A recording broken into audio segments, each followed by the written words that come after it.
Hi everyone, it's Monica and welcome back to our space. So this is Juneteenth weekend, and for me this has a lot of meaning. First of all, it's my birthday, and also as an Afro-descendant, it's an important holiday that recognizes the freedom of African Americans in the United States. So I want to share a couple of things with you on this special weekend. One, I wanted to underscore that the work of the Undivide Project is even more important to me as I reflected on this weekend because not everyone is able to fully participate freely in this society. The digital divide separates people from government, from civil society, from employment, from education in many ways still. The inability to build resilience to one of the greatest challenges of our lifetime, climate change, marginalizes millions of people around the world. That's not freedom. So on Juneteenth weekend, I'm reflecting on our mission and underscoring the importance of it. But I also wanted to share exactly what Juneteenth is with you all and encourage you to recognize it in ways that are meaningful and impactful to you. So first of all, Juneteenth, or June 19th, recognizes June 19th, 1865, which was the day that Union soldiers made it into Texas to let African Americans know that they had been emancipated. Now I want to underscore that the Emancipation Proclamation was signed by the president 2.5 years before.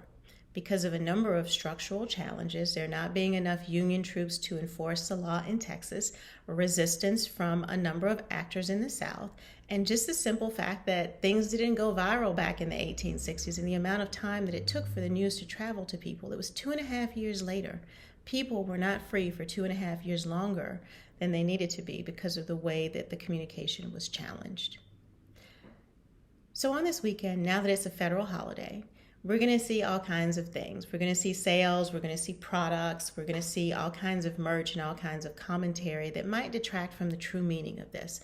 So I want to encourage our friends and colleagues to resist the temptation to acknowledge this holiday the way that we unfortunately acknowledge some other important holidays like Memorial Day and Independence Day through commercialism, and actually reflect on the premise of freedom and what it means to obtain that freedom, sometimes later than is just.